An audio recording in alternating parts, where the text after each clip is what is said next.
ang simoy ng hangin sa Malapas Crew, Batangas, ay laging may dalang amoy ng asin at ng sariwang dagat, isang paalala ng payak na buhay na minsan ay naging mundo ni Elara Santos. Tuon siya ipinanganak sa isang nayon ng mga mangingisda kung saan ang pagiging tapat at ang init ng loob ay mas mahalaga kaysa sa ginto. Ang bawat umaga ay simula ng paghahanap buhay, ang bawat hapon ay pagdiriwang ng ani mula sa karagatan. Ito ang kanyang pinagmulan, ang kanyang sandigan, ang kanyang pagkatao. Ngunit ang payapang buhay na iyon ay nagbago nang ipinagkaloob niya ang puso niya kay Miguel Vergara, ang iisang anak ng mayamang pamilya Vergara. Ang mga Vergara ay mga angkan na may malawak na lupain ng tubo at mga arian sa Laguna, isang pangalan na kasing tanda at kasing tigas ng mga bato sa ilalim ng ilog. Ang iisang dibdib ni na Elara at Miguel ay, sa simula, isang pangarap na natupad. Isang iisa ng dalawang mundo na tila imposibleng magtagpo. Naalala pa ni Elara ang mga unang taon ng kanilang pagsasama, puno ng tawanan, ng matatamis na bulong sa gabi, at ng pangako ng walang hanggan. Ang malawak na asyenda ng mga Vergara sa Laguna ay naging kanyang tahanan, at sa loob ng mga dingding nito, sinubukan niyang kalimutan ang pagkakaiba ng kanilang pinagmulan. Lumipas ang mga taon, dumating si Amihan, isang anghel na may matang kasing ningning ng umagla, at pagkatapos ay si Dagat, isang masiglang batang lalaki na may ngiting kasing lapad ng kanyang ama. Ang kanilang mga anak ang nagbigay kulay, at diin sa kanilang pagmamahalan, nagpapatunay na ang pag-ibig ay kayang lampasan ang anumang balakid. Subalit, ang init ng pangarap na yon ay unting nilamon ng ginaw ng realidad. Ang kaligayahan ay naging impyerno sa ilalim ng pamamahala ni Doña Isabela Vergara, ang ina ni Miguel. Si Doña Isabela ay isang babaeng kasing lamig ng yelo, kasing tigas ng diamante, na ang pagpapahalaga sa dugong bughaw at pangalan ay higit pa sa anumang damdamin. Para sa kanya, si Elara ay isang kasilaan, isang mansa sa kanilang malinis na angkan, isang babaeng mula sa mababang pinagmulan na hindi kailanman magiging kapat, dapat sa pangalang Vergara. Ang bawat pagkakataon ay ginamit ni Doña Isabela upang iparamdam kay Elara ang kanyang pagiging dayuhan, ang kanyang pagiging walang halaga. Sa bawat tanghalian, sa bawat hapunan, ang mga matatalin na salita at mapanuyang tingin ay bumabaon sa puso ni Elara na parang mga patalin. Naalala ni Elara ang isang insidente kung saan pinuna ni Doña Isabela ang kanyang simpleng damit. Sa aking tahanan, Elara, ang iyong kasuotan ay sumasalamin sa iyong katayuan. Hindi ito palengke, iya. Ang mga salitang iyon ay tila pinapasan niya ang lahat ng bigat ng mundo. Sinubukan niyang ingat, magpakumbaba, ngunit walang anuman ang sapat para makuha ang pagtanggap ng Donya. At si Miguel, ang kanyang Miguel, ang lalaking nangakong magpoprotekta sa kanya, ay unting naging anino ng kanyang dating sarili. Ang pagmamanghal niya sa ina ay naging isang kadena. Nagpipiit sa kanyang kakayahang ipagtanggol ang kanyang sariling pamilya. Nakita ni Elara ang pagod at takot sa mga mata ni Miguel sa tuwing may hidwaan, at sa huli, ang takot na yon ang nangingibabaw. Tumating ang gabi ng pagbagsak. Ang langit ay umuulan ng malakas, at ang bawat patak ay tila naguhugas ng kanyang mga luha. Sa loob ng marangyang sala ng mansyon ng mga Vergara, sa gitna ng mga mamahaling antigong kasangkapan na sumasaksi sa kanilang paghihina, pinilit ni Doña Isabela na pirmahan ni Elara ang mga papeles ng dibosyo. Hindi ka nararapat sa pangalang ito, Elara. Isa kang palamuti na pinulot sa lansangan, isang mantsa na kailangan kong linisin. Matalin na sabit ni Doña Isabela. Ang kanyang boses ay kasinlamig ng hangin sa labas. Tingnan mo ang sarili mo, isang babaeng mangmangmula sa bukid na iisip na kaya niyang makipagsabayan sa mga Vergara. Nanginginig ang mga kamay ni Ilara habang hawak ang boten. Ang mga salita ni Doña Isabela ay tumimo sa kanyang puso. Mas masakit pa sa anumang pisikal na sakit. Tumitig siya kay Miguel na nakatayo sa isang sulok. Ang kanyang mukha ay blanco. Walang emosyon, walang proteksyon, walang pagputo. Ang kanyang katahimikan ay mas masakit pa sa mga sumpa ng kanyang ina. Miguel, bulong ni Ilara, puno ng pagmamakaawa at pagtataka. Bakit? Hindi mo ba kami ipaglalaban? Ngunit walang tugon. Tanging ang pagdukom ng ulo ni Miguel ang kanyang maging sagot, isang sagot na bumali sa kanyang puso. Ang lalaking minahal niya ng buong puso, ang ama ng kanyang mga anak, ay naging isang duwag, isang estranghero na nagkubli sa anino ng kanyang ina. Puno ng kirot at hinanakit, pinirmahan ni Ilara ang mga papeles, ang bawat letra ay tila bumabaon sa kanyang kaluluwa. Itinulak siya palabas ng marangyang mansyon, sa gitna ng malakas na ulan, kasama ang kanyang 2 anak, si Amihan na 5 taong gulang, at si Dagat na 3 taong gulang pa lamang, na mahigpit na nakakapit sa kanyang saya. Ang tanging arian niya, ay ang mga basang damit na suot niya at ang walang hanggang pagmamahal niya sa kanyang mga anak. Ang lamig ng ulan ay hindi kasing lamig ng kanyang puso. Ang pagtahol ng aso, sa malayo, ang pagaspas ng hangin, ang malakas na pagbagsak ng ulan lahat, ay tila musika ng kanyang paghihirap. Umalik siya sa wala, mas masahol pa sa wala dahil ngayon ay may kasama siyang 2 inosenteng bata na kailangan niyang protektahan. Sa gitna ng kanyang kawalan ng pag-asa, walang ibang lugar na puntahan si Ilara, kundi ang kanyang mga maugat, bagamat hindi ang direkta niyang pamilya. Sa isang maliit na baryo sa Manila, natagpuan niya ang kalinya ni Aling Nena, ang malayo niyang tiya sa panig ng kanyang ina. Si Aling Nena ay isang matandang babae na may ngiting kasing init ng araw at matang puno ng pag-unawa. Ang kanyang munting bahay, nagawa sa tagping kahoy at lata, ay malayo sa karanyaan ng mansyon ng mga Vergara. Ngunit ito ay puno ng pagmamahal at kapayapaan. Halika, Iya, sabi ni Aling Nena, iyakap ang basang si Ilara at ang kanyang mga anak. Dito, may tahanan ka. Hindi ka iisa. Sa loob ng ilang araw, si Aling Nena, ang kanyang gabay, ang kanyang kalinga.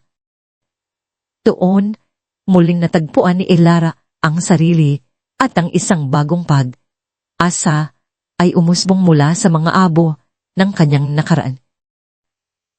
Ipinasa ni Aling Nena kay Ilara ang resipe ng aros ni Luming, isang espesyal na lugaw na gawa sa kanin at sariwang pagkain, dagat, na may kakaibang timpla ng mga pampalasa na ipinasa pasa sa kanilang angkan. Hindi lamang ito pagkain. Kay Lara, paliwanag ni Aling Nena, habang abala silang nagluluto sa maliit na kusina, ito ay puso at kaluluwa ng ating mga ninuno. Ang bawat butil ng kanin, bawat tiraso ng pagkain, dagat, ay nagtataglay ng kwento ng ating lahi, ng pagiging masipag, ng pagiging maratag, at ng pagmamahal sa dagat. Ibawan mo ito sa puso mo, Ilara. Ang amoy ng nilulutong lugaw ay yumakap sa kanila. Isang amoy na nagbibigay ginhawa, nagpapaalala sa kanya ng kanyang pinagmulan, ng malapaskwa at ng initang tahanan. Ang bawat subo ng aros ni Luming ay tila nagpapagaling sa kanyang sugatan na puso, nagbibigay ng lakas at pag-asa. Sa tulong ni Aling Nena, na ipon ng kaunting salapi mula sa kanyang maliit na tindahan, nakabili si Ilara ng isang maliit na kariton.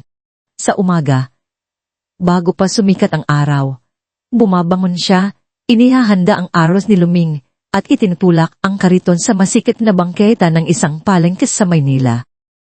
Ang pagbibenta ng lugaw sa lansangan ay puno ng hirap at pagsubok. Ang init ng araw, ang ingay ng trapiko, ang alikabok, at ang pagod ay bahagi na ng kanyang araw na buhay. Ngunit mas mahirap pa rito ang pakikipaglaban sa kahihiyan at paghatol ng ibang tao. Hindi ba't siya yung dating asawa ni Miguel Regala? Pulong ng isang babae sa kanyang kasama na may halong pagkaawa at pagkutya. Narinig ni Ilara ang mga bulong, ang mga matatalin na tingin, at ang mga mapanuyang ngiti. Ang kanyang balat ay tila tinutusok ng libong karayom. Ang mga alaala ng kanyang nakaraang buhay bilang madam sa isang mansyon ay bumalik. Sumasangpal sa kanyang mukha ang katotohanan ng kanyang pagbagsa. May mga araw na halos sumuko na siya. Nais niyang tumakbo, magtago, lumubog sa lupa. Ngunit sa tuwing nakikita niya ang ngiti at ang mga matang uhaw sa pagkain ng kanyang mga anak na sina Amihan at Dagat, muling bumabalik ang kanyang lakas. Sila, ang kanyang inspirasyon, ang kanyang gasolina, ang kanyang dahilan upang lumaban. Para sa inyo, mga anak ko, bulong niya sa sarili habang pinipiga ang huling patak ng pawis mula sa kanyang noo. Isang araw, sa gitna ng karaniwan niyang paghihirap, isang sasakyan ang huninto sa harap ng kanyang kariton. Pumaba mula rito si Rafael Alcantara, ang CEO ng Alcantara Food Group. Isang batang negosyante na kilala hindi lamang sa kanyang katalinuhan at tagumpay sa mundo ng negosyo, kundi pati na rin sa kanyang mga inisyatibo sa lipunan. Nasa dulo ng daliri niya ang amoy ng aros ni Luming, isang pinaghalong sariwang pagkain, dagat, luya, at iba pang pampalasa na nagpakiliti sa kanyang ilong. Nakaramdam siya ng pagkainteres. Nilapitan ni Raka ang kariton, ang kanyang mga mata ay nakatuon kay Ilara na abala sa paghahain ng lugaw sa isang customer. Nakita niya ang pagod sa mga mata nito, ngunit nakita rin niya ang isang diwa ng pagtitiyaga, ng pagmamahal. Isang mangkok, nga po, sabi niya, at ipinagkaloob ni Ilara ang isang mangkok ng kanyang espesyal na lugaw. Ang unang subo ay sapat na para ma-conquer ang puso ni Raka. Ang lasa ay tunay, malalim, at puno ng kwento. Hindi lamang ito simpleng lugaw, ito ay isang sining, isang pagpapahayag ng puso. Ito ay mangha, sabi niya, at si Ilara ay nagulat sa kanyang papuri. Pihira siyang makatanggap ng ganoong papuri mula sa mga taong mukhang may kaya. Hindi lamang lasa ang nakita ni Raka. Nakita niya ang kinang sa mga mata ni Ilara, ang kanyang pagiging matatag, at ang kanyang matinding pagmamahal sa kanyang ginagawa. Nakita niya ang potensyal ng negosyo, oo, ngunit higit pa roon, nakita niya ang isang diwa na narapat bigyan ng pagkakataon. Nakita niya ang kwento sa likod ng bawat mangkok, ang pagbangon mula sa pagbagsak, ang asa sa gitna ng kawalan. Kinabukasan, muling nagpakita si Raka sa harap ng kariton ni Ilara. Sa pagkakataong ito, hindi para kumain, kundi para magbigay ng isang alok na magbabago sa buhay ni Ilara. Nais kong tulungan kang palawakin ang iyong negosyo, Ilara, sabi ni Raka. Ang kanyang boses ay seryoso, ngunit puno ng pagiging tapat. Nakita ko ang kakaibang potensyal sa iyong aros ni Luming at sa iyong pagtitiyaga. Gusto kong makipagtulungan sa iyo, Ilara. Gusto kong bumuo tayo ng isang tatak na magpapakita sa mundo kung gaano kaganda ang tunay na pagkain Pilipino at kung gaano ka kahanga. Aalangan si Ilara. Ang pagkakaiba ng kanilang estado sa buhay ay napakalawak, parang langit at lupa. Paano siya? Isang babaeng nagbebenta ng lugaw sa bangketa, makikipagtulungan sa isang CEO ng isang malaking korporasyon. Aka po nagkakamali kayo. Sir, sabi niya. Puno ng aalinlangan.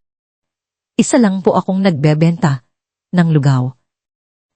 Wala po akong karanasan sa malaking negosyo. Ngunit ipinaliwanag ni Raka ang kanyang pananaw, isang pananaw na higit pa sa tubo.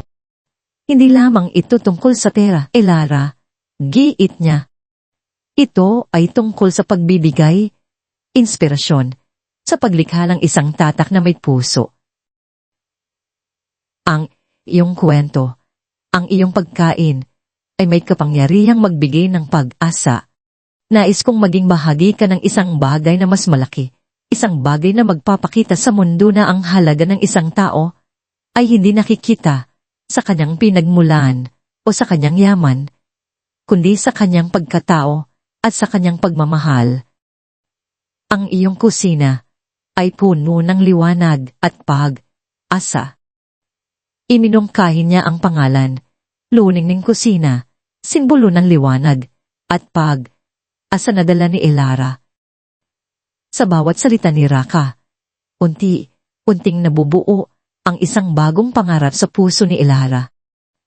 Hindi na siya isang babaeng na lugmok sa dilim, kundi isang babaeng may pagkakataong sumikat, hindi lamang para sa kanyang sarili, kundi para sa kanyang mga anak. Ang pangalan, Luningning Kusina, ay tila musika sa kanyang pandinig, isang pangako ng isang bagong umaga. Sa huli, sa pagtingin sa mga mata ng kanyang mga anak, naisip niya, ito ay isang pagkakataon, isang regalo mula sa langit. Kailangan niya itong tanggapin. Kailangan niyang lumaban. At sa uli, pinili niya ang pag-asa, pinili niya ang liwanag. Ang pagtanggap ni Ilara sa alok ni Raka Alcantara ay parang pagbukas ng isang pinto sa isang mundo na minsan niyang inakala ay nakasara na para sa kanya. Mula sa kanyang munting kariton ang Luningning Kusina ay nagsimulang sumikat, bitbit ang pangako ng pag-asa at ang di matatawarang lasa ng aros ni Luming. Hindi ito madali. Ngunit sa bawat hakbang, naroon ang profesional na suporta ng Alcantara Food Group. Si Raka, bilang kanyang mentor at kasosyo, ay nagbigay hindi lamang ng kapital kundi pati na rin ng kaalaman sa marketing, operasyon, at pagpapatakbo ng isang negosyo. Ang unang tindahan ng Luningning Kusina ay itinayo sa isang abalang distrito sa Maynila, malapit sa isang malaking gusaling opisina. Ang disenyo nito ay simple, ngunit elegante, na pinagsasama ang moderno aesthetics sa mainit na pakiramdam ng isang tradisyonal na kusinang Pilipino. Ang dingding ay may palamuti ng mga larawan ng tanawin ng Malapaskua, nagpapaalala kay Ilara ng kanyang pinagmulan, ng asin sa hangin, at ng pagiging matatag ng mga tao sa baybayin. Sa araw ng pagbubukas, mahaba ang pila ng mga kuryoso at mga gustong sumubok ng aros ni Luming na naririnig na nila ang chismis. Nakatayo si Ilara sa harap nakasuot ng isang simpleng uniforme na may logo ng Luningning Kusina. Ang puso niya ay halos lumukso sa kaba at tuwa. Nakita niya ang kanyang mga anak, sina Anmihan at Dagat, na masayang kumakain ng lugaw sa isang sulok. Ang kanilang mga ngiti ang pinakamagandang gantimpala para sa lahat ng kanyang paghihirap. Nanay, ang sarap, sigaw ni Anmihan, ang kanyang bibig ay puno ng kanin. Ang mga salitang iyon ay nagpuno ng kakaibang init sa puso ni Ilara. Ito ang simula ng lahat. Sa loob lamang ng ilang buwan, ang Luningning Kusina ay naging isang pambansang sensasyon. Ang mga kritiko ng pagkain ay naglabas ng mga papuri. Tinawag Ang Aros ni Luming na isang obra maestra ng lasa at nostalgia. Isang comfort food na nagdadalan ng kwento. Ang bawat ulam ay sadyang inihanda na may pagmamahal at paggalang sa tradisyon gamit ang pinakasariwang sangkap, lalo na ang mga pagkain dagat na direktang galing pa sa Batangas. Hindi nagtagal mula sa iisang tindahan, naging isang maliit na chain ng luningning kusina at sa huli, nagbukas sila ng isang high-end restaurant sa sentro ng Makati na dinarayo ng mga politiko, negosyante, at mga kilalang tao. Si Elara, ang dating babaeng nagbebenta ng lugaw sa bangketa, ay naging mukha ng tagumpay, isang simbolo ng pagbihirang lakas ng loob at determinasyon. Ang kanyang kwento ay ikinuwento sa mga pahayagan, sa telebisyon, at sa mga talk show. Hindi siya nakalimot sa kanyang pinagmulan. Sa bawat plataporma, ibinahagi niya ang kanyang karanasan, nagbibigay inspirasyon sa libong kababaihan, lalo na sa mga kapwa niya inang walang asawa. Nagtatag siya ng mga programa sa pagsasanay at paglikha ng trabaho na nagbibigay ng pangalawang pagkakataon sa mga nangangailangan. Ang tunay na yaman ay hindi nasa kung ano ang mayroon ka. Madalas niyang sabihin sa kanyang mga trainees, kundi sa kung paano mo ginagamit ang iyong puso at ang iyong kakayahan upang tulungan ng iba. Ang kanyang mga mata ay laging puno ng pag-asa na umaapaw sa sinumang makikinig sa kanya. Habang lumalaki ang negosyo, lumalim din ang ugnayan ni Elara at Raka. Hindi lamang siya isang kasosyo sa negosyo, kundi naging isang tapat na kaibigan, isang malakas na sandigan. Sa mga pagpupulong, sa mga paglulunsad ng bagong produkto, sa mga oras ng pagsubok at tagumpay, laging naroon si Raka. Naalala ni Elara ang isang gabing halos sumuko na siya dahil sa panggigipit ng mga kakumpetensya at ang walang tigil na pagtatrabaho. Nagtatago siya sa kanyang opisina. Umiiyak. Pakiramdam niya ay hindi na niya kaya. Tuon siya. Natagpuan ni Raka. Elara, malumanay na sambit ni Raka habang iniabot ang isang basong tubig. Bakit mo ito ginagawa ng mag-isa? Narito ako. Hindi mo kailangang pasanin ng lahat. Umupo siya sa tabi ni Elara, hindi nagsasalita, kundi tahimik na nakikinig habang ibinubuhos ni Elara ang kanyang mga takot at pag-aalinlangan. Hindi niya ito hinusgahan, kundi binigyan ng payo at ng pag-asa. Tandaan mo ang kwento ng iyong Aros ni Luming. Ito ay kwento ng pagtitiyaga, Elara. Ganoon din ang kwento mo. Ang kanyang mga salita ay parang malanang gumamos sa sugat ng kanyang kaluluwa. Dahan, binuksan ni Elara ang kanyang puso kay Raka. Sa simula, mahirap. Ang mga sugat mula sa kanyang nakaraang pag-aasawa kay Miguel ay malalim at ang takot na muling masaktan ay laging nandiyan. Ngunit si Raka ay iba. Hindi siya tulad ni Miguel na mahina at duwag. Si Raka ay matatag, may paninindigan at may puso. Nakita niya ang tunay na Elara. Hindi lamang ang matagumpay na negosyante, kundi ang ina na puno ng pagmamahal, ang babaeng may mabuting puso, ang mandirigma na lumaban para sa kanyang pamilya. Sa bawat ngiti ni Raka, sa bawat pagsuporta niya, sa bawat sulyap na nagtatago ng kakaibang damdamin, unting lumabot ang puso ni Elara. Ang bawat haplos ng hangin, ang bawat kanta na naririnig niya ay tila may mensahe, isang bagong simula. Si Raka naman, para sa kanya, si Elara ay higit pa sa isang kasosyo sa negosyo. Naramdaman niya ang isang malalim na paghanga at pagmamahal. Ang kanyang lakas, ang kanyang pagiging totoo, ang kanyang pagmamahal sa kanyang mga anak, ang kanyang pagtitiyaga, sa kabila ng lahat ng pagsubok, lahat ng ito ay nagpabighani sa kanya. Madalas, nahuhuli niya ang kanyang sarili na pinagmamasan si Elara habang nagtatrabaho. Ang kanyang noo ay nakakunot sa konsentrasyon, ang kanyang mga mata ay nagliliwanag sa tuwing usapan ang kanyang mga plano para sa lunining kusina. Alam niya na mayroong isang bagay na higit pa sa pagkakaibigan ang namumuo sa pagitan nila, isang damdamin na kasing liwanag ng pangalan ng kanyang negosyo.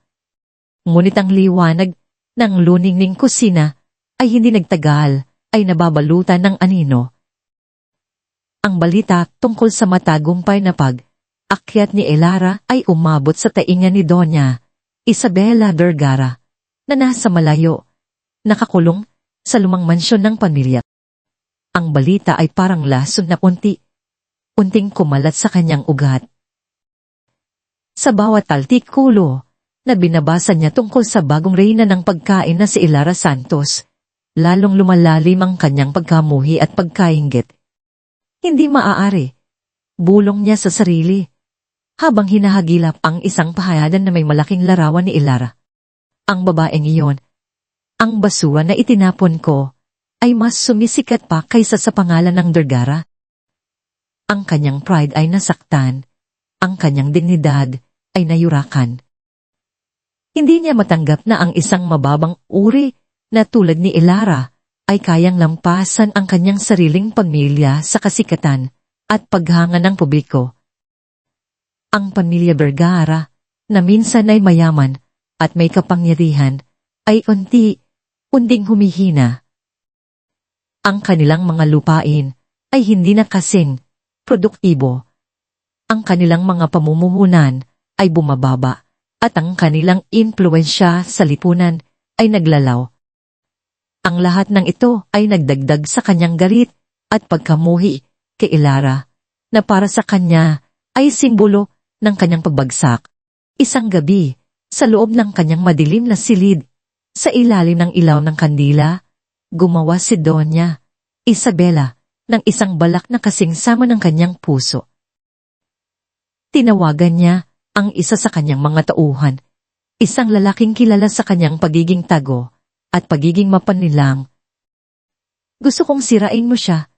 Mahinang sambit ni Doña Isabela. Ang kanyang boses ay puno ng pagdinesisyon at pagkamuhi. Ang luningning kusina na yan ay magiging kusina ng kamatayan. Kinuha ni Doña Isabela ang isang maliit na negosyong kakumpetensya ni Elara, isang karinderya na naglalako din ng lugaw, na lihim niyang pinamduhan at kontrolado sa pamamagitan ng mga Doma corporations. Gamit ang karinderya na ito bilang front, pinlano niya ang isang mapanlinlang na kaso ng pagkalason sa pagkain. Ang plano ay simple, ngunit tuso, lihim na hahaluan ng kaunting sangkap na magdudulot ng pagkahilo at pagsusuka ang isang malaking batch ng arroz ni Luming sa pinakamataong sangay ng luningning kusina.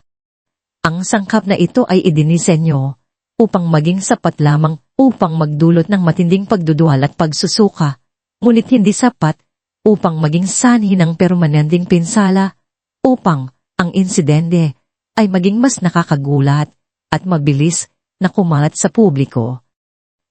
Ang layunin ay hindi lamang sirain ang reputasyon ni Elara, kundi durugin ang kanyang buong buhay, ang kanyang negosyo, ang kanyang pagkatao, ang kanyang pag-asa.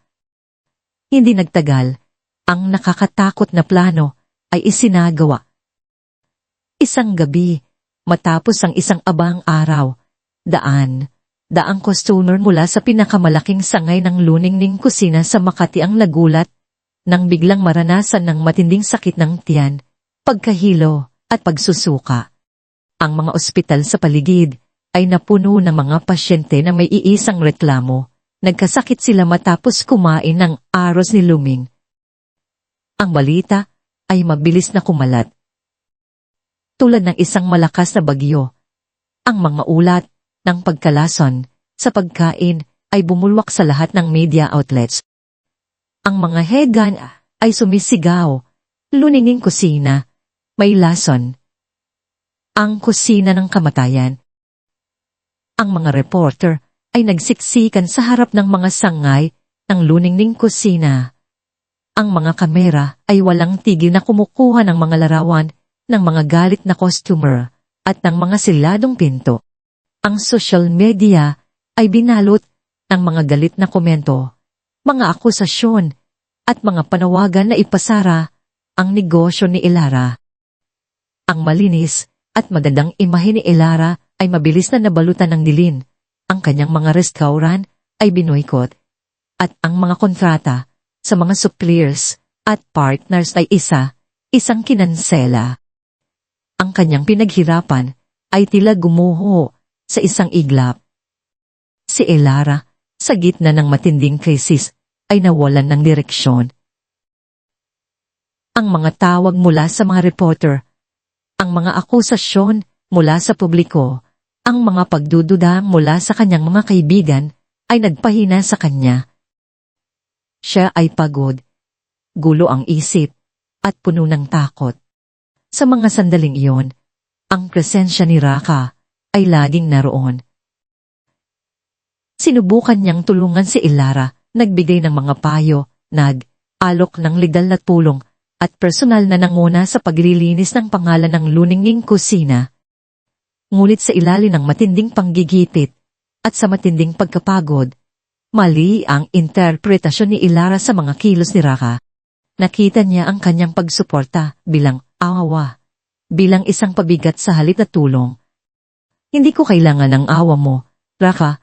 Matalim niyang sangbit sa isang pagkakataon nang subukan niyang yayain siya ni Raka na magpahinga.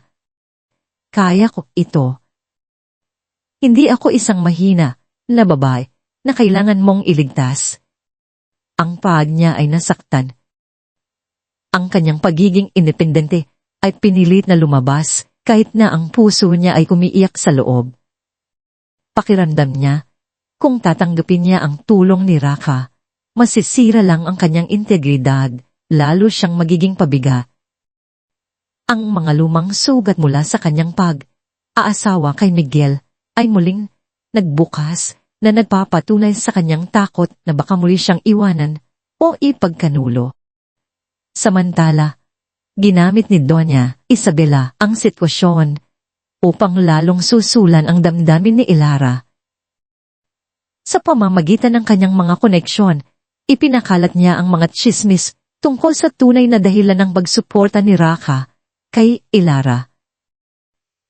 Nabalitaan ko, ang Alcantara Food Group ay may malaking utang kay Ilara, bulong ng isang socialite sa kanyang mga kaibigan sa isang kake.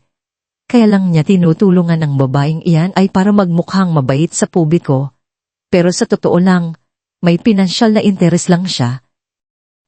Ang mga tsismis na ito ay umabot sa tainga ni Ilara, na lalong nagpalala sa kanyang pagdududa.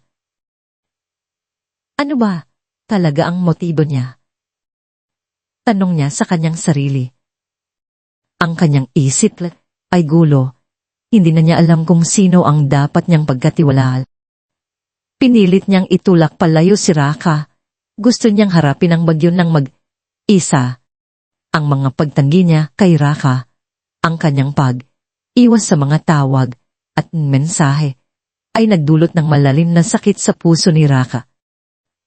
Hindi niya maintindihan kung bakit biglang iba si Ilara, bakit siya itinulak palayo. Ang kanilang ugnayan, na minsan ay puno ng pag-asa at pagmamahal, ay biglang naging malamig at puno ng tensyon.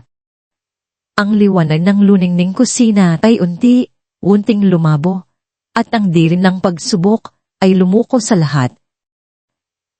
Ang hangin, sumasabay sa mga alingaw ng media, ay tila pinalalamig ang buto ni Ilara.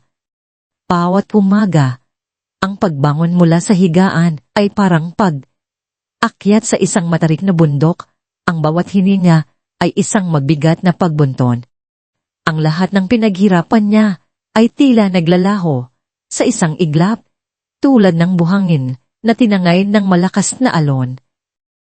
Ang mga headline ng pahayagan ay parang mga latigo, na humahampas sa kanyang kaluluwa, luningning kusina, ang banta sa kalusugan, nagbabagang balita. Maraming nagkasakit dahil sa aros ni Luming. Ang mga larawan niya, na minsan ay sumisimbolo ng pag-asa at tagumpay, ay ginamit upang pintasan at kutyain. Ang telepono ay walang tigil sa pagtunog, mga tawag mula sa mga reporter, mga supplier na kinakansela ang kontrata, mga kasosyo na lumalayo. Ang kanyang mga staff, na minsan ay puno ng sigla, ay nagtatago na rin sa takot at pagkalito. Ang mga restaurants ng luningning kusina ay nanatiling sarado, at ang dating masiglang bawat sulok nito ay nayuy tahimik at malungkot. Naglalaman ng mga anino ng pagkabigo. Maging ang mga kaibigan na minsan ay sumusuporta sa kanya ay unti-unting lumayo, natatakot na madamay sa iskandalo. Ang pakiramdam ng pagiging iisa ay lumukob sa kanya, mas masakit pa sa anumang pisikal na sakit. Ang tanging liwanag sa kanyang madilim na mundo ay amihan at dagat. Ngunit kahit ang kanilang mga inosenteng ngiti ay hindi sapat upang mapawi ang bigat sa kanyang puso. Nakikita niya ang pagkalito sa kanilang mga mata, ang mga tanong na hindi niya masagot. Nanay, bakit sarado ang kusina? Hindi na po ba tayo magluluto? Tanong ni Anihal isang gabi, habang yakap ang kanyang unan. Ang mga salitang iyon ay tila kutsiyo na bumabaon sa puso ni Elara. Paano niya ipapaliwanag sa kanyang mga anak na ang kanilang pinagmulan, ang pag-asa, ay ngayoy target ng pagkamuhi at pagdududa? Si Aling Nena, ang matanda niyang tiya, ay nananatili sa kanyang tabi, tahimik na nagluluto ng simple, ngunit masarap na pagkain, nagbibigay ng kalingas sa kanyang presensya. Ngunit kahit si Aling Nena ay hindi maitago ang kanyang pag-aalala. Ang kanyang mga mata ay madalas na nakatitig sa kawalan. Ang kanyang mga kamay ay nanginginig habang naghahanda ng aros ni Luming, ang mismong pagkainin na ngayoy tinatawag na lason. Pilara, anak, mahinang sambit ni Aling Nena isang hapon, alam kong malinis ang iyong puso at malinis ang iyong pagkain. Ngunit paano natin ito ipaglalaban? Ang tanong na iyon ay pumukaw sa kaluluwa ni Elara. Sa kaibuturan ng kanyang puso, alam niyang hindi siya nagkasala. Alam niyang walang lason sa kanyang aros ni Luming. Ang bawat butil ng kanin, bawat piraso ng pagkain, dagat, ay sadyang inihanda na may pagmamahal at paggalang. Ito ay puso at kaluluwa ng kanyang angkan. Paano niya ipapakita ang katotohanan sa isang mundo na ayaw maniwala? Sa loob ng kanyang pribadong opisina, sa gitna ng mga nakakalat na papeles at mga ulat ng investigasyon, inamin niya sa sarili ang isang bagay na pilit niyang tinatago. Namungulila siya kay Raka. Ang lalaking minsang nagbigay sa kanya ng pag-asa, ng pananampalataya, ng liwanag. Ngunit ang kanyang pride, ang kanyang takot na muling masaktan, at ang mga chismis na ikinalat ni Doña Isabela ay nagtulak sa kanya upang itulak palayo ang tanging taong naniniwala sa kanya. Ngayon, sa kanyang pinakamababang punto, ang pagkawasak ng kanyang negosyo ay mas mahirap tanggapin kaysa sa pagkawala ng kanyang pagmamahal. Sa kabilang banda, sa maranyang mansyon ng mga Vergara, si Miguel ay nakaupo sa kanyang opisina, ang kanyang mukha ay nakatingin sa larawan ni Elara at ng kanyang mga anak sa isang lumang album. Ang kanyang mga mata ay puno ng paghihinayang. Napanood niya ang pagbagsak ni Elara mula sa malayo sa pamamagitan ng mga balita at chismis. Sa simula, may pakiramdam ng pananalo si Doña Isabela. Ang kanyang plano ay gumagana. Ngunit sa paglipas ng mga araw, habang nakikita niya ang mga larawan ni Elara na namumutla, payat, Ngunit may bakas pa rin ang pait at pagtitiyaga. Bumalik ang kanyang nakaraang damdamin. Ang mga salita ng kanyang ina na tinatawag si Elara na basura at mansa ay nagpatalin sa kanyang konsensya. Ang imahe ng isang malakas na babae na lumalaban pa sa kanyang mga anak kahit sa gitna ng napakalaking pagsubok ay sumasampal sa kanya. Nagpapaalala sa kanya ng kanyang sariling kahinaan. Paano ako naging ganoon? Kahina. Pulong niya sa sarili. Habang nakatingin sa isang lumang larawan nila ni Elara noong kanilang kasal, puno ng ngiti at pag-asa. Ang kanyang pagiging duwag ay isang malaking tinig sa kanyang lalamunan. Hindi niya ipinagtanggol ang kanyang pamilya. Hindi niya ipinagtanggol ang babaeng minahal niya. Isang hapon, habang naglalakad siya sa pasilyo, narinig niya ang mahinang pag-uusap ni Doña Isabela at ni Manang Rosa ang matagal na nilang katulong na kasing tanda na ng mansyon. Pinaubaya ko na kay Mang Tonyo ang paglilinis ng mga ebidensya. Mahinang sabi ni Doña Isabela, hindi alam na may nakakarinig. Siguraduhin niyang walang makikitang bakas ang aking paglahok. Ang babaeng iyon ay dapat nang matudukan. Sumunod ang isang mahinang buntong. Hininga mula kay Manang Rosa. Donya, hindi po tama ang ginagawa niyo. Kawawa naman po si Maang Elara at ang kanyang mga anak. Napahito si Miguel. Nagdududa na siya sa kanyang ina, ngunit na yon, ang kanyang hinala ay nagkaroon ng bigat. Lumapit siya kay Manang Rosa kinagabihan habang abala ito sa paglilinis. Manang Rosa, mahinang sabi ni Miguel, narinig ko ang usapan ninyo ni Nanay. Totoo ba ito? May kinalaman ba siya sa pagkalason sa luningning kusina? Nahuli sa akto, si Manang Rosa ay naninginig. Ngunit ang kanyang pagmamahal kay Elara, na minsan niyang itinuring na sariling anak, at ang kanyang pagkasuklam sa kalupitan ni Doña Isabela, ay nagbigay sa kanya ng lakas. Sir Miguel, mahinang bulong ni Manang Rosa ng kanyang mga mata, ay puno ng luha. Kailangan niyo pong malaman ang totoo. Matagal na po siyang nagpaplano. May tinunkata po siyang mga tao, at may halong lason po sa pagkain, pero hindi po yung arroz ni Luming na luto ni Maang Elara. Hinalo lang po sa isang batch. May narinig po akong pangalan ni Mang Tonyo, at ng isang kalenderya sa palengke. Ang mga salita ni Manang Rosa ay parang kidlat na tumama kay Miguel. Hindi na lang ito hinala, ito ay isang katotohanan. Ang kanyang ina, na inaakala niyang inosente, ay ang utak sa likod ng lahat ng pagdurusa ni Elara. Ang galit at pagkasuklam sa kanyang ina ay nagsimulang mamuo, ngunit higit sa lahat, ang matinding paghihinayang at kagustuhang itama ang kanyang mga pagkakamali ay nagtulak sa kanya. Ito na ang kanyang pagkakataon para tubusin ang kanyang sarili, kahit bahala.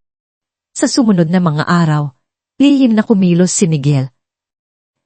Inamit niya ang kanyang mga lumang koneksyon at kaalaman sa mga tauhan ang kanilang pamilya. Sinimulan niyang sundan ang mga pahiwatig na ibinigay ni Manang Rosa. Pinuntahan niya si Mang Tonyo, ang lalaking binanggit ni Manang Rosa. Sa simula, si Mang Tonyo ay takot at ayaw magsalita. Ngunit sa pagbabanta ni Miguel na ilalandad ang lahat at sa pangako ng proteksyon, unti-unting lumabas ang katotohanan. Pinigay ni Mang Tonyo ang pangalan ng karinderya na ginamit bilang front at ang mga pangalan ng mga tao na naghalo ng sangkap sa arroz ni Luming. Pinilit ni Miguel na magtala ng isang sworn statement si Mang Tonyo.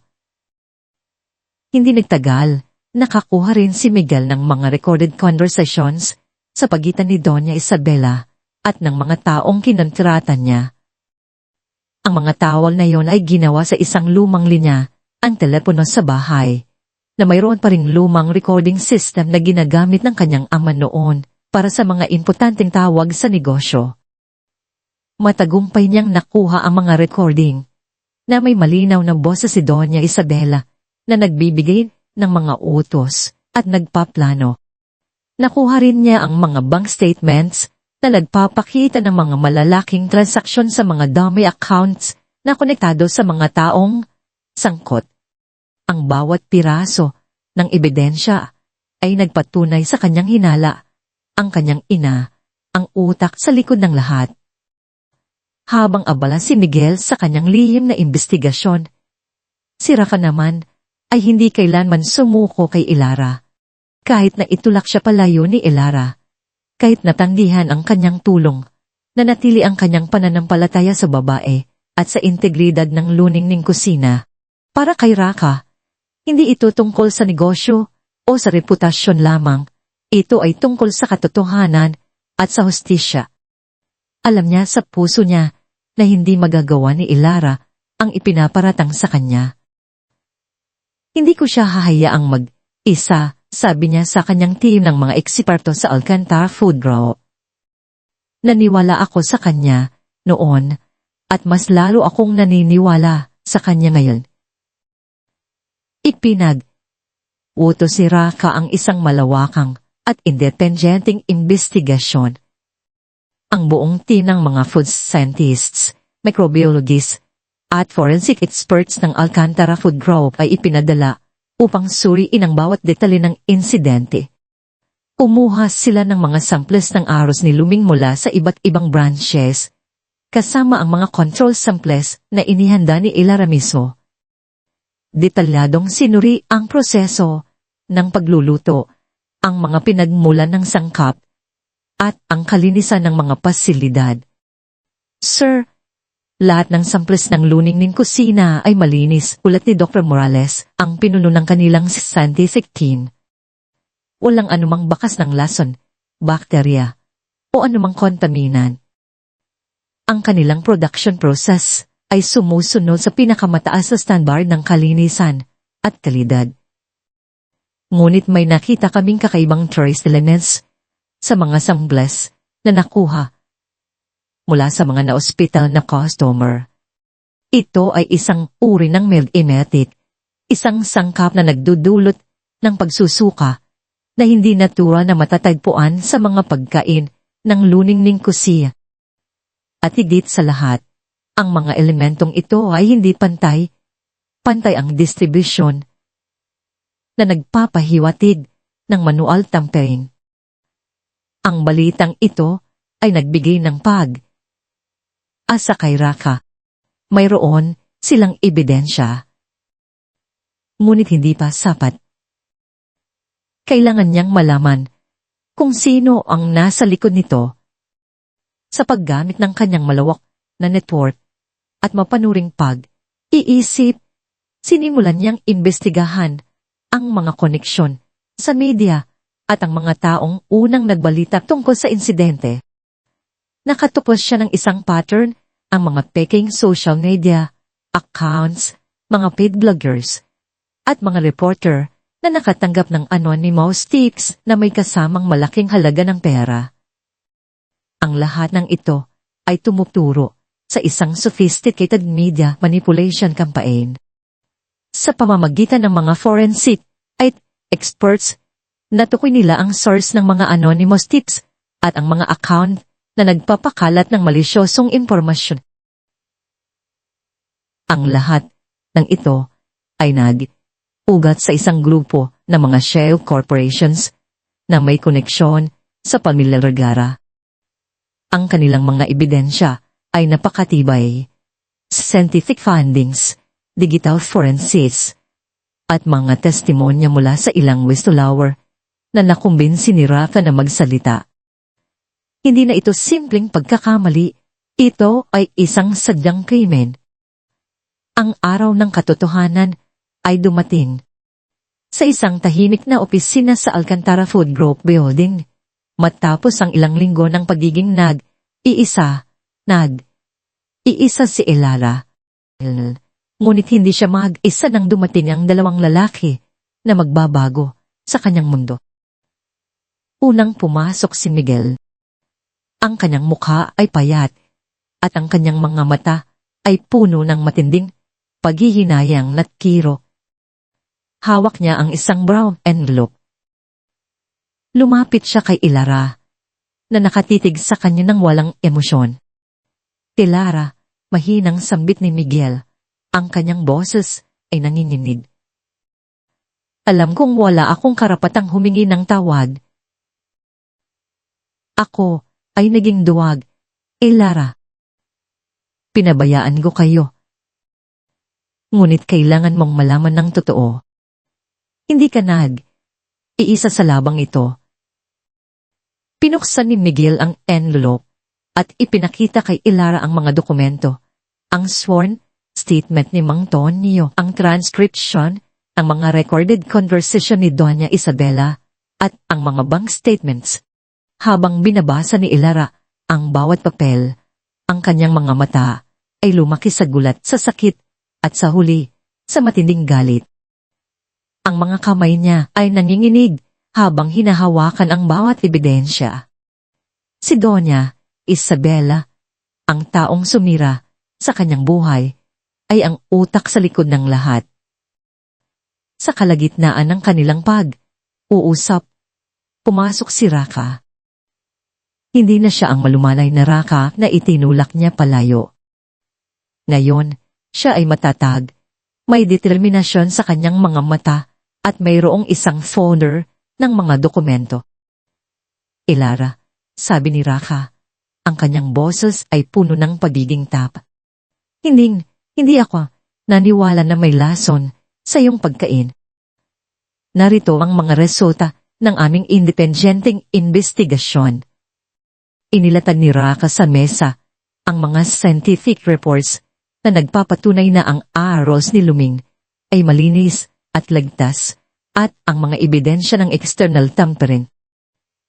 Ipinakita rin niya ang mga digital forensics report na nagpapatunay sa media manipulation ni Doña Isabela, ang mga peking accounts, ang mga bayad na bloggers, ang mga koneksyon sa Vergara Group. Ang bawat pahina ay nagpapatunay na si Ilara ay inosente, na siya ay biktima ng isang sadyang paninira. Pinagmula ng sakit, Ilara, ay hindi ang iyong pagkain, paliwanag ni Raka. Ang kanyang mga mata ay nakatitig sa mga mata ni Ilara, kundi ang lason ng inggit at puot. Ang lahat ng sakit, galit, pagdududa, at kalungkutan na kininkim ni Ilara sa loob ng mga linggo ay biglang sumabog. Ang kanyang mga mata ay puno ng luha, ngunit hindi ito luha ng kalungkutan, kundi ng paglaya at galit. Nagalit siya kay Doña Isabela sa kanyang kalupitan, nagalit siya kay Miguel sa kanyang kahinaan, at nagalit siya sa kanyang sarili sa pagdududa kay Raka. Ang lahat ng ito ay ginawa niya. Mahinang sambit ni Ilara, ang kanyang boses ay halos hindi na marinig. Ang isang malaking press conference ay mabilis na inorganisa. Ang grand ballroom ng isang hotel sa Makati ay puno ng mga reporter, camera crews, at mga kilalang personalidad. Ang tensyon ay ramdam na ramdam. Sa gitna ng lahat ng ito, lumabas si Ilara Santos. Hindi na siya ang nalugmok na babae na nakita sa mga nakaraang larawan. Ngayon, nakasuot siya ng isang simpleng ngunit eleganteng kasuotan, ang kanyang buhok ay nakatali, at ang kanyang mga mata ay may bakas ng matinding kalungkutan, ngunit puno ng determinasyon. Sa kanyang tabi ay si Raka, na matatag na nakatayo, ang kanyang presensya ay nagbibigay ng lakas. Si Miguel naman ay nasa likuran, handa na magsalita. Magandang umaga po sa inyong lahat. Panimula ni Ilara. Ang kanyang boses ay malinaw at matatag, kahit na may bahagyang panginginig. Sa loob ng mga nakaraang linggo, ang aking negosyo, ang Luningning Kusina, ay inakusahan ng isang seryosong kaso ng pagkalason sa pagkain. Ang aking reputasyon, ang pangalan ng aking pamilya at ang aking pagkatao ay lubhang nasira. Tinitigan niya ang mga kamera, ang kanyang mga mata ay puno ng katotohanan. Ngunit ngayon, narito po ako upang ibunyag lang katotohanan. Inilatag ni Ilara ang lahat ng ebidensya. Ang scientific reports na nagpapatunay sa kalinisan ng kanyang pagkain. Ang mga testimonya ni Mang Tonyo at ng iba pang mga testigo. Ang mga recorded conversations ni Doña Isabela na ipinarinig sa publiko, ang kanyang malinaw na boses na nag-uutos sa pagkalason. At ang mga digital forensics report ni Ratca na nagpapatunay sa malawakang media manipulation. Ang bawat piraso ng ebidensya ay nagpatunay sa isang bagay. Hindi ito aksidente, kundi isang sadyang paninira. Ang reaksyon ng media ay pabihira. Ang mga kamera ay walang tigil sa pagkuha ng mga larawan. Ang mga reporter ay nagbuhubulungan sa gulat. Ang buong lipunan ay nayanig. Mula sa mga pagpuna, ang publiko ay lumipat sa pagkamuhi at galit. Ngunit sa Doña Isabela Vergara, ang pangalan ng luningning kusina ay muling nabalik sa liwanag.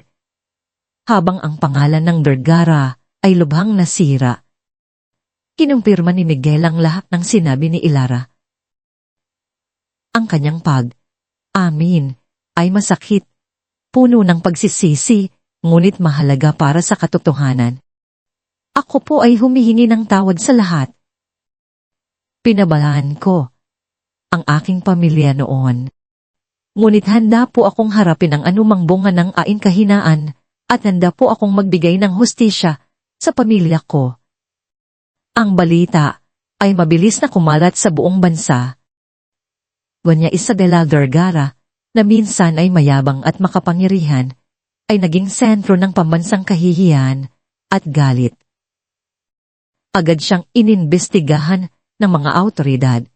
Ang kanyang mga ari-arian ay ipinatigil, ang kanyang mga bangkakals ay pinaghihinalaan, at ang kanyang mga kasosyo sa negosyo ay isang lumayo, natatakot na madamay. Ang matayog na pangalan ng pamilya Vergara ay gumuho sa isang iglap na parang isang lumang gusali na nasila ng malakas na lindol. Ang kanyang mga anak, kahit si Miguel, ay lumayo na sa kanya. Ang kanyang mundo ay gumuho at wala nang natira kundi ang kanyang pag-iisa at ang matinding paghihinayang. Sa loob ng kanyang mansyon, na ngayoy puno ng mga anino at katahimikan, si Doña Isabela ay nakaupo sa isang madilim na sulok. Ang kanyang mga mata ay nakatingin sa kawalan, ang kanyang mga kamay ay nanginginig.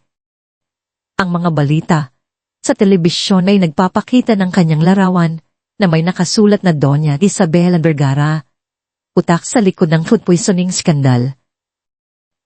Ang kanyang pride, na minsan ay kasing taas ng bundok, ay ngayoy nasira, nakalatag sa lupa. Ang kanyang mga kaibigan, ang kanyang mga kasosyo, ang kanyang mga koneksyon, lahat ay lumayo. Maging ang kanyang mga anak ay tinalikuran siya. Ang kanyang kaharian ay gumuho at wala nang natira kundi ang kanyang mga alaala ng kapangyarihan at pagkamuhi. Nahaharap siya sa isang seryosong kaso ng criminal charges, sabotage, defamation, at frustrated murder. Ang batas, na minsan ay nasa ilalim ng kanyang kontrol, ay ngayoy babalikan siya. Ngunit ang mas masakit kaysa sa anumang parusa ng batas, ay ang parusa ng kanyang sariling konsensya. Ang kanyang buhay, na ginugol sa paghahabol sa kapangyarihan at pagpapanatili ng dugong bughaw, ay ngayoy walang silbi. Ang kanyang huling sandali ay puno ng pagsisisi, ng pag-iisa, at ng matinding kalungkutan. Wala nang natira sa Doña Isabela kundi ang isang babaeng nabigo na kinain ng kanyang sariling inggit at puot. Ang kanyang pagbagsak ay kumpeto at malungkot, isang paalala na ang tunay na yaman ay hindi nakikita sa kung ano ang mayroon ka, kundi sa kung ano ang nasa puso mo. Ang araw ng anibersaryo ng kamatayan ng kanyang dating biyenang lalaki ay dumating, dala ang isang malamig na simoy ng hangin. Ngunit ang sikat ng araw ay matamis at nagbibigay pag-asa. Sa piling libina ng mga Bergara, sa isang bahagi ng sementeryo na napapalibutan ng mga lumang kuno at marmo na lapida, naglakad si Elara. Dala ang isang basket na may init na aros ni Luming. Hindi ito ang maranyang mansyon na minsan niyang tinawag na tahanan, kundi isang lugar na puno ng katahimikan at mga alaala. Ang amoy ng sariwang lupa at mga bulaklak ay pumuno sa hangin, at ang bawat hakbang ni Elara ay tila nagdadala sa kanya pabalik sa isang bahagi ng kanyang buhay na kanyang matagal nang inilibing. Nakatayo siya sa harap ng malaking latida na may nakaukit na pangalan ng kanyang biyenan, Don Roberto Vergara.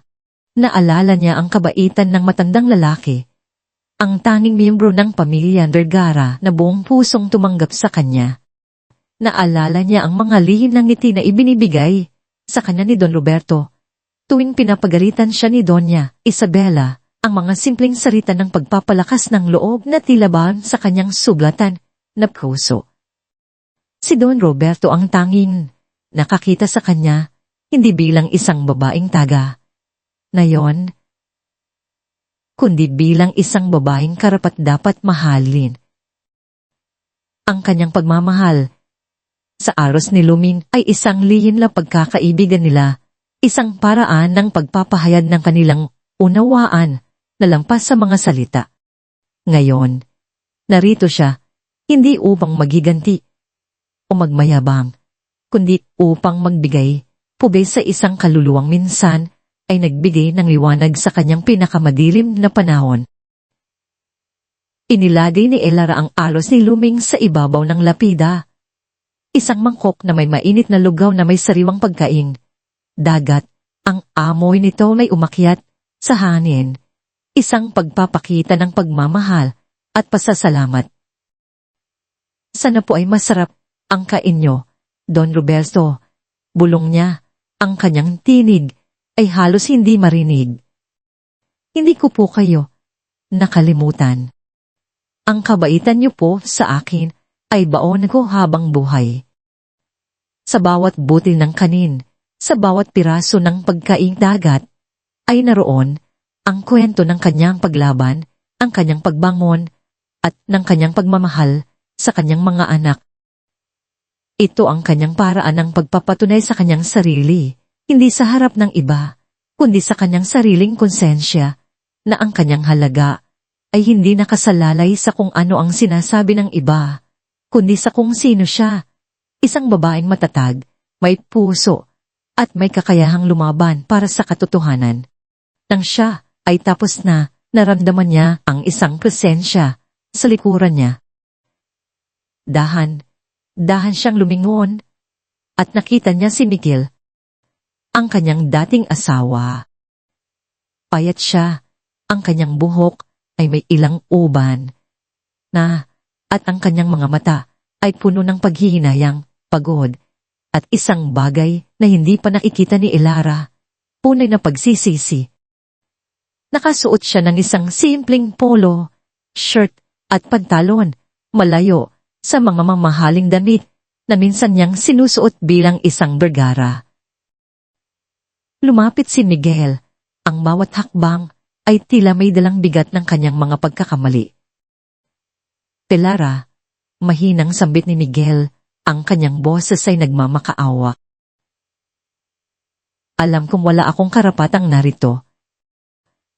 Pero kailangan kong makita ka. Kailangan kong humingi ng tawad. Tinitigan ni Elara si Miguel. Wala na.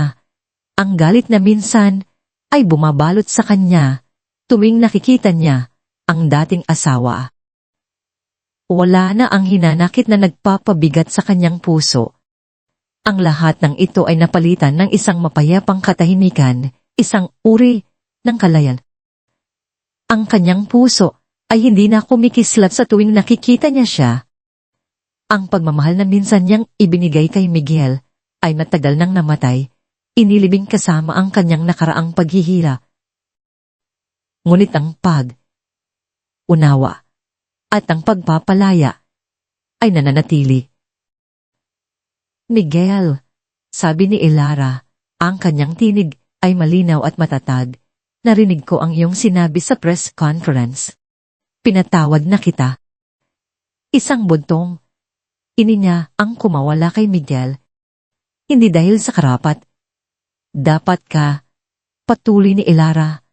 Ang kanyang mga mata ay nakatingin sa libingan, kundi dahil kailangan ko itong gawin para sa akin. Para sa kapayapaan ng aking puso at para sa kapayapaan ng ating mga anak. Hindi ko na gustong maging bilanggo ng galit at hinanakit. Kaya ko nang magpatuloy nang walang dalang bigat mula sa nakaraan. Ang mga balikat ni Miguel ay bahagyang lumubog. Salamat, Elara. Bulong niya. Ang kanyang boses ay halos hindi marinig. Salamat sa pagbibigay sa akin ng pagkakataon, kahit ito'y para sa iyong sarili. Gusto kong makita kang maging mas mabuting tao, Miguel, sabi ni Elara. Hanapin mo ang iyong sariling landas ng pagtubos. Iyon lamang ang magpapalaya sa iyo. Tumango si Miguel, ang kanyang mga mata ay nagkakaroon ng bagong pag-asa, bagamat may lungkot pa rin. Sisiguraduhin kong magbabago ako, Elara. Para sa iyo at para sa mga anak natin. Para sa kapayapaan ng aking ama. Yumuko siya, isang tanda ng paggalang at pagsisisi at dahang lumakad palayo. Iniiwan si Elara sa katahimikan ng sementeryo, isang bagong simula na naghihintay sa kanya. Ang bagyo ay lumipas at ang mga ulap ay dahang nawala, nagbibigay daan sa isang bagong bukang luwayoy. Ang luningning kusina ay hindi lamang nakabamon mula sa pagkalugmok, kundi ito ay mas matatag, mas maliwanag, at mas malakas kaysa kailanman. Ang kwento ni Elara, mula sa pagiging biktima ng paninira hanggang sa kanyang matagumpay na paglaban para sa katotohanan, ay naging inspirasyon. Ang luningning kusina ay hindi na lang isang tatak ng pagkain. Ito ay isang simbolo ng katarungan, ang pagtitiyaga, at ng pag-asa.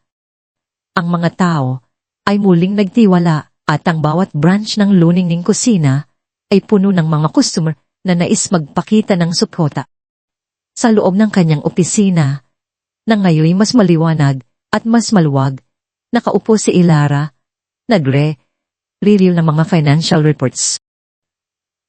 Ang kanyang telepono ay tumunog, at nakita niya ang pangalan ni Raka. Hello, Raka, sabi niya. Ang kanyang boses ay may kagaanan. Elara, nasa labas ako ng opisina mo, pwede ba kitang makausap? Tanong ni Raka, ang kanyang boses ay may bahagyang kaba. Sige, pumasok ka. Sagot ni Elara, ang kanyang puso ay biglang kumabog. Pumasok si Raka, dala ang isang maliit na bukwet ng puting gumamela, ang paboritong bulaklak ni Elara, na sumisimbolo ng kalinisan at pag-asa. Ang kanyang mga mata ay nakatingin kay Elara, puno ng pag-asa at pagmamahal. Elara, panimula ni Raka, ang kanyang boses ay matatag. Sa mga nakaraang buwan, nakita ko ang lahat. Ang iyong lakas, ang iyong katatagan, ang iyong kabutihan. Nakita ko ang isang Elara na mas malakas kaysa sa kahit sinong kakilala ko. At kahit itinulak mo ako palayo, hindi ako sumuko. Dahil naniniwala ako sa iyo, Elara. At hindi lang sa iyong negosyo, kundi sa iyo bilang isang tao. Lumapit siya kay Ilara, inabot ang mga bulaklak. Ilara, alam kong hindi ito ang tamang pagkakataon, at alam kong marami na tayong pinagdaanan. Pero, hindi ko na kayang itago pa ito. Mahal kita, Ilara. Hindi dahil sa tagumpay mo, kundi dahil sa kung sino ka, isang babaeng matapang, may pusong ginto, at may kakayahang magpatawad. Mahal kita, dahil nakita ko ang tunay na ikaw, kahit noong wala kang tiwala sa iyong sarili. Ang mga salita ni Raka ay tumago sa puso ni Ilara. Ang lahat ng takot, pagdududa, at sugat mula sa nakaraan ay tila naglaho. Nakita niya sa mga mata ni Raka ang tapat na pagmamahal, ang walang aalinlangan na pagsuporta, ang taong hindi kailanman bumitaw sa kanya. Ang lalaking ito ang naniwala sa kanya ng buong puso. Ang lalaking nagbigay sa kanya ng lakas upang lumaban. Ang lalaking nakakita sa kanyang tunay na halaga. Raka, bulong ni Ilara, ang kanyang mga mata ay puno ng luha. Ngunit ito ay luha ng kaligayahan. Akala ko, pagkatapos ng lahat ng pinagdaanan ko, hindi na ako kayang magmahal muli. Pero ikaw, Raka, pinakita mo sa akin na ang pag-ibig ay may iba't ibang anyo.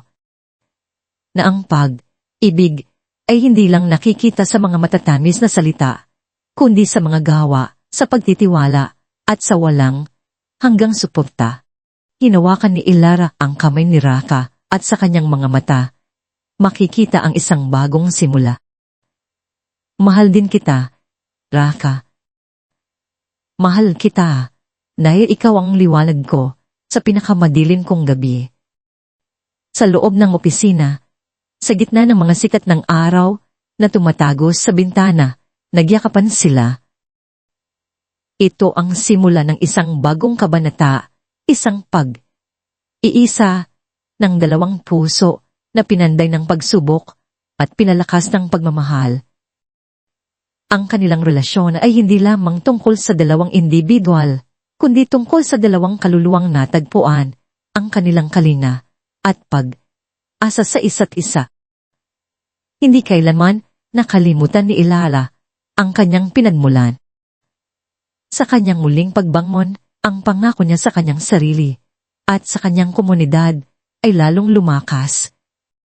Sa tulong ni Raka at ng Alcantara Food Group, itinatag niya ang puso at pag-asa foundation, isang pundasyon na ang puso ay kasing liwanag ng pangalan nito.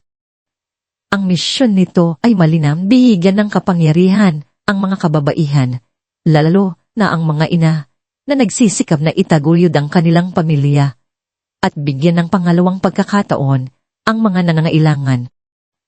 Ang mga dating empleyado ng luningning kusina na nawalan ng trabaho ay muling dinanggap at marami pang iba ang binigyan ng pagkakataon. Nagtatag si Ilara ng mga programang pang-edukasyon at pagsasanay sa pagluluto at paninegosyo.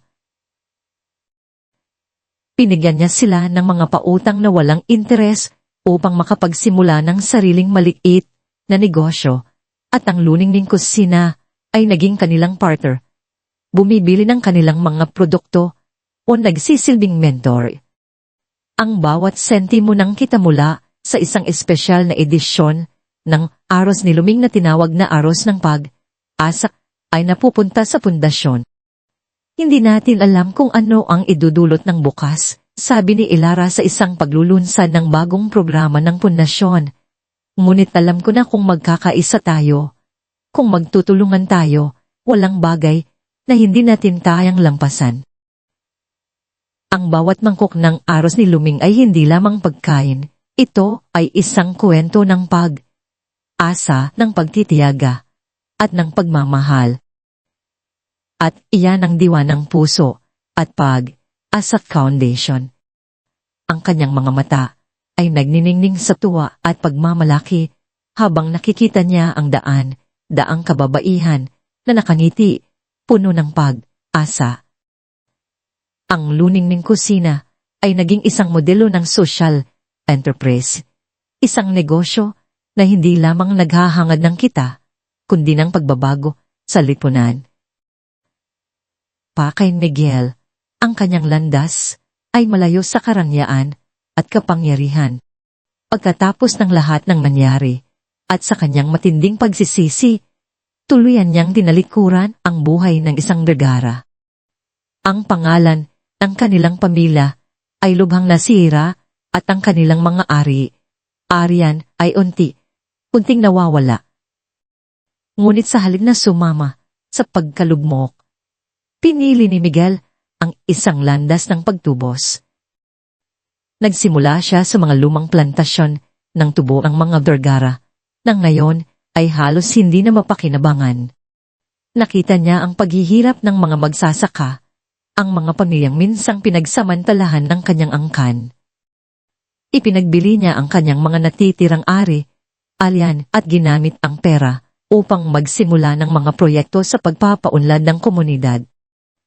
Nagtatag siya ng mga kooperatiba para sa mga magsasaka, nagbigay ng mga bagong teknolohiya at pagsasanay at nakipagtulungan sa mga organisasyon upang magbigay ng edukasyon at pangkalusugan sa mga komunidad. Hindi siya naghahanap ng papuri o pagkilala. Ang bawat araw ay isang pagkakataon upang itama ang mga pagkakamali ng nakaraan, upang bumuo ng isang bagay na makabuluhan. Nakita siya ng mga dating magsasaka ng kanilang pamilya, hindi na bilang si Miguel Vergara na mayabang, kundi bilang isang taong may puso na nagsisikap na makabawi. Nakita ni Miguel ang tunay na kasiyahan sa pagtatrabaho sa ilalim ng araw, sa pagtuturo sa mga bata, at sa pagtulong sa mga nangangailangan. Ang kanyang pagtubos ay hindi perpekto, ngunit ito ay totoo. Natagpuan niya ang tunay na kahulugan ng buhay, hindi sa pera o sa kapangyarihan, kundi sa pagbibigay at sa pagbabago. Sa isang araw na puno ng sikat ng araw at tawanan, sa isang abalang branch ng Luningning Kusina sa Makati, nakaupo si Elara sa isang mesa, kasama si Raka at ang kanyang mga anak na sina Anihan at Dagat. Ang restaurant ay puno ng mga customer. Ang bawat sulok ay may amoy ng masarap na pagkain at ng masayang usapan. Ang ingay ng kutsara sa mangkok, ang tawanan ng mga bata, ang malumanay na musika.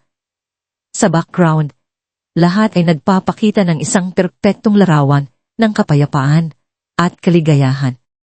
Si Amihan, na ngayon ay 7 taong gulang na, ay masayang kumakain ng aros ni Luming, habang si Dadat, na 5 taong gulang, ay tumatawa habang sinusubuan ni Raka ng lugaw. Ang kanilang mga ngiti ay kasing liwanag ng araw. Nakatingin si Raka kay Elara. Ang kanyang kamay ay mahinang hinawakan ng kamay nito sa ilalim ng mesa, isang tahimik na pagpapahayag ng pagmamahal.